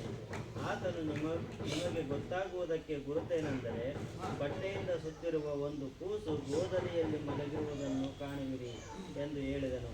ಪಕ್ಕನೆ ಆ ದೂತನ ಸಂಗಡ ಪರಲೋಕ ಸೈನ್ಯದವರ ಒಂದು ದೊಡ್ಡ ಗುಂಪು ಕಾಣಿಸಿಕೊಂಡು, ಮೇಲಣ ಲೋಕಗಳಲ್ಲಿ ದೇವರಿಗೆ ಮಹಿಮೆ, ಭೂಲೋಕದಲ್ಲಿ ಮನುಷ್ಯರೊಳಗೆ ಸಮಾಧಾನ, ದೇವರು ಅವರಿಗೆ ಒಲಿಯುತ್ತಾನೆ ಎಂದು ದೇವರನ್ನು ಕೊಂಡಾಡುತ್ತಾ ಹೇಳಿದರು. తెలుగునాడు బహಳ ಚೆನ್ನಾಗೈತೆ. 11 నుంచి 14. దావీదు పట్టణమందు నేడు రక్షకుడు మీ కొరకు పుట్టియున్నాడు, ఈయన ప్రభు అయిన క్రీస్తు. దానికి ఇదే మీకు ఆనవాలు. ఒక శిశువు పొత్తి గుడ్డలతో చుట్టబడి ఒక తొట్టిలో పండుకొనియుట మీరు చూచెదరని వారితో చెప్పెను. వెంటనే పరలోక సైన్య సమూహము ఆ దూతతో కూడా నుండి సర్వోన్నతమైన స్థలములలో దేవునికి మహిమయు ఆయనకిష్టులైన మనుషులకు భూమి మీద సమాధానము కలుగును గాక అని దేవుని ಸ್ತೋತ್ರము చేయుచుండెను. Amen amen. ಈ ಮಾತಿನ ಅರ್ಥ ಏನಂದ್ರೆ, ಇದು ಹೇಳಿದ್ದು ಯಾರಪ್ಪ ಅಂತಂದ್ರೆ ದೇವದೂತರು, ಏಂಜಲ್ಸ್ ಕಮ್ ಕೆಳಗೆ ಬಂದ್ರು. ಅಲ್ಲಿ ಕುರುಬರು ಏನು ಮಾಡ್ತಿದ್ರು, ಚಳಿಗಾಲದಲ್ಲಿ ಕುರಿಗಳೆಲ್ಲ ಹಟ್ಟಿನಲ್ಲಿ ಸೇರಿಸಿ ಬೆಂಕಿ ಕಾಯಿಸ್ಕೊಳ್ತಿದ್ರು ಚಳಿಗೆ. ದಟ್ಟನ ಅಲ್ಲಿ ಏನಾಯ್ತು, ದೊಡ್ಡ ಬೆಳಕು ಬಂತು. ಬೆಳಕು ನೋಡಿ ಅವ್ರು ಭಯ ಬಿದ್ದುಬಿಟ್ರು. ಅವರ ಜೊತೆ ದೇವದೂತರು ಮಾತಾಡ್ತಾರೆ. ಅಂದರೆ ಇಲ್ಲಿ ಒಂದು ಟೆಕ್ನಿಕಲ್ ಪಾಯಿಂಟ್ ಏನಂದರೆ, ಈ ಲೋಕದಲ್ಲಿ ಫಸ್ಟು ಒಂದು ಸಮೂಹಕ್ಕೆ ದೇವರು ದೂತರು ಕಾಣಿಸ್ಕೊಂಡು ಮಾತಾಡಿದ್ದಾರೆ. ಆ ಸಮೂಹ ಇವತ್ತು ಪ್ರಪಂಚದಲ್ಲಿ ಎಲ್ಲ ಊರುಗಳಲ್ಲಿದ್ದಾರೆ. ಅವ್ರು ಯಾರಪ್ಪ ಅಂತಂದರೆ ಶೆಪರ್ಡ್ಸ್, ಕುರಿ ಕಾಯುವರು, ಕುರುಬರು. ಅಂದರೆ ದೇವರು ಯೇಸು ಸ್ವಾಮಿ ಲೋಕದಲ್ಲಿ ಹುಟ್ಟಿದಾನೆ ಅಂತೇಳಿ ಫಸ್ಟ್ ಯಾರು ಕೊಟ್ಟಿದ್ದು ಸಮಾಚಾರ? ಕುರುಬರಿಗೆ. ಯಾರು ಕೊಟ್ಟಿದ್ದು? ಕುರುಬ. ನಾನು ಘಂಟಾಘೋಷವಾಗಿ ಹೇಳ್ತೀನಿ ಎಲ್ಲಿ ಹೋದರೂ ಕೂಡ. ಇವತ್ತು ನಾನು ಈಗ ವಾಕ್ಯ ಹೇಳ್ಬೇಕಾದ್ರೆ ನಮ್ಮ ಹರೀಶನ ಜ್ಞಾಪಕ ಮಾಡ್ಕೊಳ್ತೀನಿ. ಕಟ್ಟೋಗ ಯಾವುದಪ್ಪ ಊರದು? ಮದ್ದಲ್ಚರು ಹರೀಶ್. ಈ ವಾಕ್ಯ ಹೇಳಿದಾಗೆ ಅವನು ಅಷ್ಟು ಖುಷಿ ಆಗ್ಬಿಟ್ಟ ಅವತ್ತು. ಇದು ನನಗೆ ಯಾರು ಹೇಳಿಲ್ಲಪ್ಪ ಅಜ್ಜಿ ಅಂತ ಹೇಳ್ದ. ಅಂದರೆ ಫಸ್ಟ್ ಯಾವ ಜಾತಿ, ಯೇಸು ಹುಟ್ಟಿದ್ದು ಒಂದು ಜಾತಿ ಮತಕ್ಕಾಗಿ ಅಲ್ಲ, ಮನುಷ್ಯರಿಗಾಗಿ ಹುಟ್ಟಿದ್ದು. ಮನುಷ್ಯರನ್ನಾಗಿ ಮಾಡಬೇಕಂತಲೇ ಹುಟ್ಟಿದ್ದ. ಹಾಗಾಗಿ ಈಗ ಈ ದೇವದೂತರು ಹೇಳಿದ್ದು ಯಾರಿಗೆ? ಫಸ್ಟು ಕುರುಬರಿಗೆ.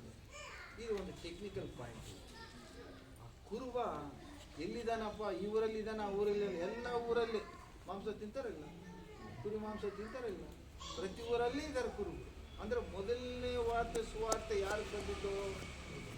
ಕುರುಬರಿಗೆ ಸಿಕ್ಕಿದ್ದು. ಮೊದಲನೇ ಸುವಾರ್ತೆ ಮತ್ತೆ ಮಾಡಿದ್ದು ಯಾರು? ಕುರುಬರೇ. ಆದರೆ ಕುರುಬರು ಅರ್ಥ ಮಾಡ್ಕೊಳ್ತಾ ಇಲ್ಲ. ಯೇಸು ಬಂದಿದ್ದು ಕುರುಬರಿಗಾಗಿ, ಕುರುಬರಿಗೆ ಹೇಳಿದ್ದು.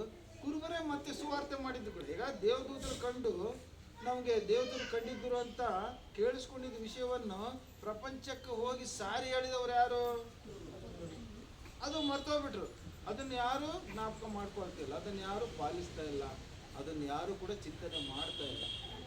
ಪ್ರಿಯ ದೇವ್ರ ಮಕ್ಕಳೇ, ಇಲ್ಲಿ ಇನ್ನೊಂದು ಟೆಕ್ನಿಕಲ್ ಪಾಯಿಂಟ್ ಏನಂದ್ರೆ, ಯೇಸು ಕ್ರಿಸ್ತನು ಸಮಾಧಾನಕ್ಕೆ ಕರ್ತ. ಯಾವುದಕ್ಕೆ ಕರ್ತ ಆತ? ಸಮಾಧಾನಕ್ಕೆ ಕರ್ತ. ಇಲ್ಲಿ ದೇವದೂತರು ಏನು ಹೇಳ್ತಾರೆ ಅಂದ್ರೆ, ಯೇಸು ಸ್ವಾಮಿ ಸಿಟಿ ಆಫ್ ಡೇವಿಡ್, దావీదు పురమునందు మీ కొరకు ఒక రక్షకుడు ರಕ್ಷಕನು ಹುಟ್ಟಿದ್ದಾನೆ. ಯಾರಿಗಾಗಿ ಹುಟ್ಟಿದಾನೆ ಅಂತಂದರೆ, ಆತ ಹುಟ್ಟಿದ್ದು ಏನಾಯಿತು ಅಂದರೆ, ಪರಲೋಕದಲ್ಲಿ ದೇವ್ರಿಗೆ ಮಹಿಮೆ ಆಯ್ತಂತೆ. ಯೇಸು ಕ್ರಿಸ್ತನು ಭೂಲೋಕದಲ್ಲಿ ಹುಟ್ಟಿದ್ದು ಪರಲೋಕದಲ್ಲಿ ದೇವ್ರಿಗೆ ಮಹಿಮೆ ಆಯಿತು. ಈ ಭೂಲೋಕದಲ್ಲಿರುವವರಿಗೆ ಸಮಾಧಾನ ಸಿಕ್ಕಿಲ್ಲ. ಯಾರಿಗೆ ಸಮಾಧಾನ ಸಿಕ್ತು? ಹೇಳ್ಬೇಕು, ಅರ್ಥ ಮಾಡ್ಕೊಳ್ಬೇಕು. ಲೋಕದಲ್ಲಿರೋರು ಎಲ್ಲರೂ ಸಮಾಧಾನ ಸಿಕ್ಕಿಲ್ಲ.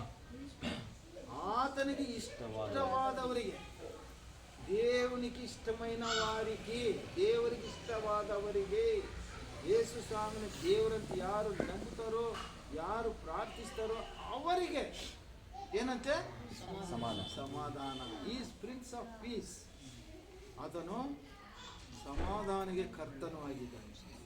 ಆತನು ಯಾರು ನೆನೆಸ್ತಾರೋ, ಆತನು ಯಾರು ಪೂಜಿಸ್ತಾರೋ, ಅದನ್ನು ಯಾರು ನಂಬುತ್ತಾರೋ, ಯಾರು ವಿಶ್ವಸಿಸ್ತಾರೋ ಅವರಿಗೆ ದೇವ್ರ ಸಮಾಧಾನ. ನೀನು ಎಂಥ ಕಷ್ಟದಲ್ಲಿರು, ಎಂಥ ಒಂದು ದುಃಖದಲ್ಲಿರು, ವ್ಯಸನದಲ್ಲಿರು, ಏನೇ ಪರಿಸ್ಥಿತಿ ಆಗಿರಲಿ, ಆ ಪರಿಸ್ಥಿತಿಗಳಿಂದ ಅಧಿಗಮಿಸಿ ನಿನ್ನನ್ನು ಕಾಯುವ ದೇವರು, ಕಾಪಾಡೋ ದೇವರು ಯಾರು? ಸಮಾಧಾನಕರ ಯೇಸು ಕ್ರಿಸ್ತ. ನಂಬುತ್ತೀಯಾ? ಸಂಪೂರ್ಣವಾಗಿ ನಂಬು. ನಿನ್ನ ಕಾಯುವ ದೇವರು, ಕಾಪಾಡುವ ದೇವರು. ಹಾಗಾಗಿ ನಿನ್ನ ಕಷ್ಟಗಳು, ನಷ್ಟಗಳು, ಸಂಕಷ್ಟಗಳು, ದುಃಖ, ರೋಗ, ವೇದನೆ, ಶೋಧನೆ, ಆವೇದನೆ ಇವೆಲ್ಲಗಳಿಂದ ತಪ್ಪಿಸುವ ಆತನೊಬ್ಬನೇ ಬಿಟ್ಟು ಬೇರೆ ಯಾವ ಮನುಷ್ಯ ಕೈಯಲ್ಲಿಲ್ಲ. ಈ ಲೋಕದಲ್ಲಿ ನಾನೇ ದೇವರಂತ ಬಹಳ ಮಂದಿ ಹೇಳ್ಕೊಂಡು ಬಂದರು. ಅವರೆಲ್ಲರೂ ಸತ್ತಾದ ಮೇಲೆ ಎದ್ದು ಬಂದಿಲ್ಲ. ಯಾರು ಒಬ್ಬರಿದ್ದಾರೆ ಲೋಕದಲ್ಲಿ ನಾನೇ ದೇವರಂತ ಹೇಳ್ಕೊಂಡು ಅವ್ರು ಸತ್ತರು, ಅವ್ರು ಎದ್ದು ಬಂದಿಲ್ಲ. ಆದರೆ ಯೇಸು ಸ್ವಾಮಿ ಸತ್ತ, ಸಮಾಧಿ ಮಾಡಲ್ಪಟ್ಟ 3ನೇ ದಿನ ಸಮಾಧಿಯಿಂದ ಎದ್ದು ಬಂದ. ಅದನ್ನ ಏನಂತ ಕರೀತಾರೆ ಅಂದ್ರೆ ಅದನ್ನ ಪುನರುತ್ಥಾನ ಅಂತ ಕರೀತಾರೆ. ಏನಂತ ಕರೀತಾರೆ? ಪುನರುತ್ಥಾನ ಅಂದ್ರೆ ಪುನರ್ ಅಂದ್ರೆ ಮತ್ತೆ, ಉತ್ಥಾನ ಅಂದ್ರೆ ಜೀವದಿಂದ ಎದ್ದು ಬರುವುದು. ಪುನರುತ್ಥಾನ ಅಂದ್ರೆ ಸತ್ತು ಅದನ್ನು ಸತ್ತೇ ಹೋಗಿಲ್ಲ, ಜೀವದಿಂದ ಎದ್ದು ಬಂದ್ರು ಅವರು. ಹಲ್ಲೆಲೂಯಾ. ಹೇಗ್ ಬಂದ್ರು? ಹೇಗ್ ಬಂದ್ರು? ಜೀವುಳ್ಳ ತಂದೆ, ಜೀವುಳ್ಳ ತಂದೆ ನಿನ್ನನ್ನು ನನ್ನನ್ನು ನಮ್ಮನ್ನು ಕಾಯ್ದು ಕಾಪಾಡಿ ಉಜ್ಜೀವಪಡಿಸ್ಲಿಕ್ಕಾಗಿ, ಅಂದ್ರೆ ಮತ್ತೆ ಸೋತು ಹೋದವ್ರನ್ನು, ಕುಗ್ಗಿ ಹೋದವ್ರನ್ನು, ಜಜ್ಜಲ್ಪಟ್ಟವರನ್ನು ಆತ ಏನ್ ಮಾಡ್ತಾ ಇದ್ದಾನ? ಮತ್ತೆ ಆತ ಉಜ್ಜೀವಗೊಳಿಸಿ ಮತ್ತೆ ನಿನಗೆ ನಿರೀಕ್ಷೆಯನ್ನು ಕೊಡ್ತಾ ಇದ್ದಾನ. ಜೀವನ ಇದೆ. ಹಲ್ಲೆಲೂಯಾ. ಅದು ನಿರೀಕ್ಷೆ ಅಂತಾರೆ, hope. There is a hope. ನೀನು ಸೋತೋಗಿದ್ದೀಯ, ಕುಗ್ಗೋಗಿದ್ದೀಯ, ಹಂಗೆ ಸಾಯಂಗಿಲ್ಲ ನೀನು. ಮತ್ತೆ ಸ್ವಾಮಿಯಲ್ಲಿ ನಂಬು, ಸ್ವಾಮಿಯಲ್ಲಿ ನಂಬು, ವಿಶ್ವಾಸ ಇಡು. ನಿನ್ನ ಕಾಯ್ದು ಕಾಪಾಡಿ ನಡೆಸ್ಕೊಡ್ತಾನೆ. ನಿನ್ನ ಕಷ್ಟದಿಂದ ಪಾರು ಮಾಡ್ತಾನೆ, ನಿನ್ನ ರೋಗದಿಂದ ಪಾರು ಮಾಡ್ತಾನೆ, ವಾಸಿ ಮಾಡ್ತಾನೆ. ನಿನ್ನ ದುಃಖವು ಸಂತೋಷವನ್ನಾಗಿ ಮಾರ್ಪಾಟು ಮಾಡ್ತಾನಲ್ಲ. ಹಲ್ಲೆಲೂಯಾ. ಏನ್ ಮಾಡ್ತಾನಂತೆ? ದುಃಖವನ್ನು ಸಂತೋಷವನ್ನಾಗಿ ಮಾರ್ಪಾಡ್ತಾನೆ. ಅದಕ್ಕೆ ಅವನು ಹೇಳಿದಲ್ಲ, ಹಾಡ್ರೆ ಹೇಳ್ತಾರೆ, ಸಂತೋಷ ಉಕ್ಕಿತ್ತೆ ಅಂತ. ಯಾಕಂದ್ರೆ ದುಃಖದಲ್ಲಿರುವವರು, ವ್ಯಸನದಲ್ಲಿರುವವರು, ಕಷ್ಟದಲ್ಲಿರುವವರು, ಸಾಲೆ ಬಾಧೆಯಲ್ಲಿರುವವರು, ಅವರೆಲ್ಲರಿಗೆ ಒಂದು ಹೋಪ್ ಇದೆ, ಒಂದು ನಿರೀಕ್ಷೆ ಇದೆ. ಏನಪ್ಪ ಅಂತಂದ್ರೆ ಯೇಸು ಕ್ರಿಸ್ತನ ನಂಬಿದರೆ, ಸಂಪೂರ್ಣವಾಗಿ ನಂಬಿ ಆತನಲ್ಲಿ ಪ್ರಾರ್ಥಿಸಿ ವಿಶ್ವಾಸದಲ್ಲಿ ಜೀವಿಸುವುದಾದರೆ ನಿನಗೆ ಆತನ ಮತ್ತೆ ಮರುಜೀವ ಕೊಡ್ತಾನೆ, ನಿನ್ನನ್ನು ಪಾರು ಮಾಡ್ತಾನೆ. ನೀನು ಸುಖವಾಗಿ, ಸಂತೋಷವಾಗಿ, ಸಮಾಧಾನ ಯಾವಾಗ ಬರ್ತದೆ ಅಂದ್ರೆ ನೀನು ಸುಖ ಸಂತೋಷದಲ್ಲಿದ್ದಾಗ ಸಮಾಧಾನ ಬರೋದು, ಇಲ್ಲಿಂದ ಬರೋದಿಲ್ಲ. ಆ ಸಮಾಧಾನ ಅಂಗಡಿಯಲ್ಲಿ ಸಿಗೋದಿಲ್ಲ. ಅಂಗಡಿಯಲ್ಲಿ ಸಿಗ್ತದ? ಕೊಂಡ್ಕೊಂಡು ಬಂದ್ಬಿಡೋಣ ಬೇಕಾದ್ರೆ. ನಾನಾ ಕಷ್ಟಗಳಿದೆ, ನಾನಾ ಪ್ರಾಬ್ಲಮ್ಸ್ ಇದೆ, ನಾನಾ ಡಿಫಿಕಲ್ಟೀಸ್ ಇದೆ ನಮಗೆ. ಅವು ಸಮಾಧಾನ ಅವುಗಳಿಂದ ಸಿಗೋದಿಲ್ಲ. ಸಿಗ್ತದೆ ಯೇಸು ಕ್ರಿಸ್ತನಲ್ಲಿ ಸಿಗ್ತದೆ. ಹಲ್ಲೆಲೂಯಾ. ಸಮಾಧಾನ ಎಲ್ಲಿ ಸಿಗ್ತದೆ? ಅದಕ್ಕೆ ಅದನ್ನ ಏನಂತ ಕರೀತಾರೆ? ಪ್ರಪಂಚನೇ ಒಪ್ಪಿಕೊಂಡಿದೆ. ఆయన ಪ್ರಿನ್ಸ್ ಆಫ್ ಪೀಸ್ ಅಂತ, ಸಮಾಧಾನಕ್ಕೆ ಕಾರಣಕರ್ತನ ಪ್ರಭು. ಹಾಗಾಗಿ ಇವತ್ತು ನಾವೆಲ್ಲರೂ ಕೂಡ ನಿಜವಾದ ಕ್ರಿಸ್ಮಸ್ ಏನಂದ್ರೆ ಆತನಿಗೆ ಮಹಿಮಕರವಾಗಿ ಜೀವಿಸಿದಾಗ ಪ್ರತಿ ಕ್ಷಣವೂ ಕೂಡ ನಾವು ನಮ್ಮನ್ನು ಪರೀಕ್ಷಿಸಿಕೊಂಡು ಪರಿಶೋಧಿಸಿಕೊಂಡು ಜೀವಿಸುವುದಾದರೆ ನಾವು ದೇವರ ಮಕ್ಕಳಾಗ್ತೀವಿ, ದಿನ ಕ್ರಿಸ್ಮಸ್ ಮಾಡಿದವರಾಗ್ತೀವಿ. ದೇವರು ನಿಮ್ಮನ್ನು ನಮ್ಮನ್ನು ಎಲ್ಲರನ್ನು ದೀವಿಸಿ ಈ ವಾಕ್ಯವನ್ನು ಆಶೀರ್ವದಿಸಲಿ. ದೇವರ ವಾಕ್ಯವನ್ನು ಈಗ ಅಮ್ಮ ಪ್ರಾರ್ಥನೆ ಮಾಡಿ ಮುಗಿಸಿ.